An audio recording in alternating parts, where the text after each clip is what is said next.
मध्य प्रदेश की कुछ विधानसभा सीटें ऐसी हैं जिन पर सबकी नजर है। खासतौर पे वे 8 विधानसभाएं जिन पर सांसदों को चुनाव में लड़ाया गया है, और उन्हीं में से सबसे एक महत्वपूर्ण सीट है जबलपुर की पश्चिम, जहां से जबलपुर के सांसद राकेश सिंह जी हैं।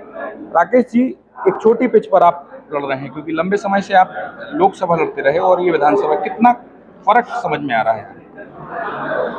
पिच कभी छोटी या बड़ी नहीं होती। पिच हमेशा पिच होती है, उस पे आप खेलते किस तरह से हो, महत्वपूर्ण यह है।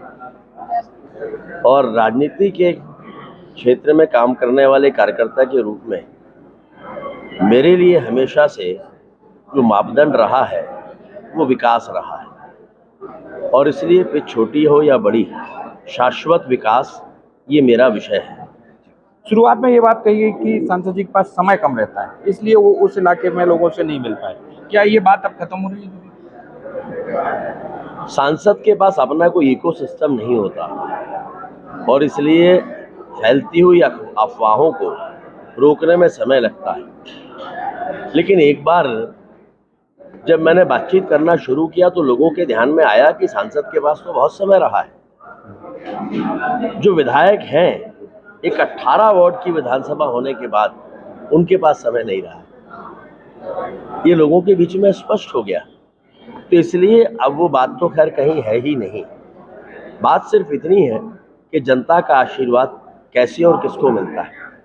जनता अपना आशीर्वाद उसी को देती है जिस पर जनता का भरोसा हो, जिसने कुछ कार्य करके दिखाए हो और आगे की कोई कार्य योजना हो, और उस कार्य योजना के प्रति जनता का विश्वास हो। और मुझे खुशी है कि आज जनता का आशीर्वाद मुझे इसलिए मिल रहा है कि 20 साल पहले जिस जबलपुर को एक बड़ा गांव कहा जाता था, आज वो गांव की श्रेणी में नहीं है। क्यों नहीं है, ये पूछने पर लोग काम गिनाते हैं कि इन कामों के कारण जबलपुर आज बड़ा गांव नहीं है। और जो काम गिनाए जाते हैं वो सारे के सारे काम मेरे अपने विजन डॉक्यूमेंट का हिस्सा है, जिनको लगातार प्रयास के परिणाम स्वरूप केंद्र में माननीय मोदी जी की सरकार, मध्य प्रदेश में माननीय शिवराज जी की सरकार के सहयोग से मैं पूरा कर पाया हूँ। तो मुझे खुशी है कि जबलपुर को बड़े गांव के लेवल से बाहर निकालकर महानगर के स्वरूप में लाने में मेरा विजन डॉक्यूमेंट ही सहायक साबित हुआ। आज भी आपने एक विजन डॉक्यूमेंट दिया जो पश्चिम के लिए। अभी हालांकि कांग्रेस की प्रतिक्रिया नहीं आई है, पर मैं उस पर एक सवाल जानना चाहता हूँ कि वो कहेंगे कि इसके पहले क्यों आपने उस विषय में नहीं सोचा? क्यों, मैंने कब नहीं दिया विजन डॉक्यूमेंट? मेरा विजन डॉक्यूमेंट तो हर बार आया, और मैंने बार बार कहा कि जितने डेवलपमेंट के काम हुए हैं मेरे विजन डॉक्यूमेंट का ही हिस्सा है, जिन्हें मैंने किया है। और अभी जब पश्चिम विधानसभा में नई भूमिका में आया हूँ तो पश्चिम विधानसभा को केंद्रित करके विजन डॉक्यूमेंट रखा है, जिसमें पन्नी, तिरपाल, छाता, साड़ी नहीं है। उसमें माँ नर्मदा का पवित्र तट सरयू की तर्ज पर कैसे विकसित होगा, उसमें ये है। जल प्लावन कैसे रुकेगा, ये है। हमारी जो प्राचीन धरोहरें हैं उनका सौंदर्यीकरण कैसे होगा, ये है। और इसीलिए मैंने कहा है कि शाश्वत विकास, गतिमान जबलपुर और गतिशील पश्चिम, ये मेरा विषय है। अब एक अंतिम सवाल जिसको लेके बात शुरू हुई थी कि 8 सांसद उतारे गए थे और ये इन्हीं में से एक सीएम फेस चुना जाना है। मैं आपसे पूछना चाहता हूं कि बतौर सीएम क्या आपका नाम भी प्रपोज किया गया है?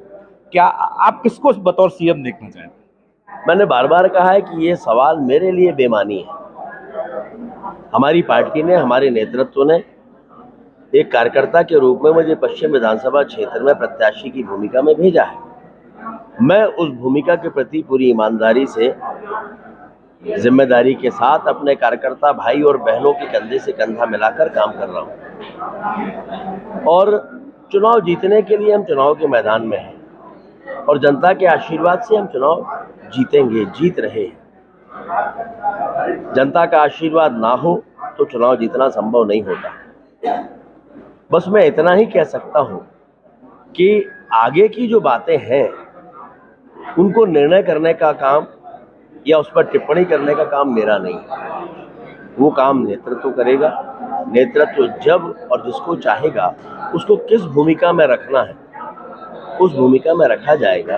किसी भी लोकतांत्रिक पार्टी में यही पद्धति होना चाहिए। कम से कम भारतीय जनता पार्टी में तो है, हम कोई कांग्रेस या ऐसी रीजनल पार्टी नहीं है कि हम स्वयं तय कर लें कि हम किस भूमिका में आएंगे।